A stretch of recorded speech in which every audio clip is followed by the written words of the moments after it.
So, I am Patrick Danquah. I am former artistic director, performer. Did dance for about 20 years, traveling, choreographing, lived kind of all over, teaching and choreographing. Absolutely love it. Absolutely love it. I realized that it's extremely taxing on the body. But I still like it, but I'm not involved as much as I'd like to. But then what I did is I kind of pulled some of those skills like teaching, choreographing, almost like your coaching, and I've gone into more coaching and not so much in the dance arena, right? I'm focusing on coaching athletes and performers and dancers. And then kind of what happened is I shifted into the podcast that you were talking about. So I have a podcast called Next Up in the Spotlight, where I bring on performers, dancers, musicians, directors, actors, whatever the case may be, the layperson entrepreneurs.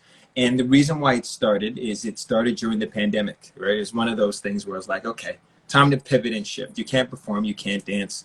Let me do this. And the reason really behind it is I had a former colleague that I used to perform with. When I spoke to her, she was like, I feel really depressed right now. Because I was just checking in, I'm like, hey, how have you been? How are you doing? She's like, I feel really depressed. I feel really removed. I can't identify with dance anymore because that's been taken away from me, and I've kind of lost this sense of self, and I don't know what to do, and I find myself not wanting to do anything. And that almost broke my heart because I was like, wow, I know this person and they're so rambunctious and fun and energetic and silly and playful, right? And intelligent, but like it's almost like that because dance was taken away. You weren't getting any of that from them, right? And they were still trying to figure, okay, well, who am I now that dance is gone? And I thought, you know what? Why don't I use the platform for something good? Like, why don't I bring on other people that are going through the same thing, that common denominators, people are trying to figure things out. And maybe we can make it something where we're educating and motivating and finding out how are you getting through your day to day, and maybe that can help somebody else. So that's kind of what the platform is about, high level. I love that. Thank you. Thank you. Thank you. I think it's so needed, right? And I mean, you see even now, like I'm not gonna get into all that Olympic stuff, but how athletes are focusing on their mental health, and now there's such a platform for it. So the fact Right. that we're having these conversations, you're focusing on it, right? To let people know that they're not alone, that it's okay to have those problems or not, or just the issues that they want to talk about and know that they're not alone. I think it's just so important. So I just love everything you're doing. I think you're doing a great job. Beautiful Thank you. page, by the way. Thank you. I I don't know. appreciate I it. don't know how you have the patience to curate that. I'm like, it's so It pretty. I it can't. It's takes exhausting. Okay.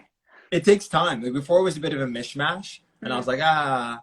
And then I realized like when it's a little bit more organized, it's easier for people to just kind of locate things. Like someone said it to me, I want to be able to locate. So I'm like, okay, let me put in some effort and time into, making it all symmetrical and stuff. But it's time consuming. And I think I want to go back to the mishmash where it's just like all over the place and it's like a collage and you just got to figure it out.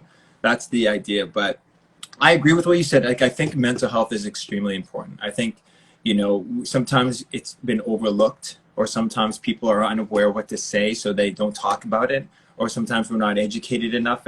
And I feel like people are sensitive, so no one wants to say something that's going to offend someone. So we just ignore it. We just Mm. leave it. We just like, oh, okay, you'll be fine. And I feel like, why don't we shed some light on it? And if I'm wrong and I make a mistake or I say something wrong, someone can educate me. But I think it's important to shed light on it and talk about it because it can help so many people, right? Like even myself, like I had challenges that I had to figure out. And when I see someone else going through something that works, it resonates with me. So why are we shying from mental health issues and challenges? I don't know.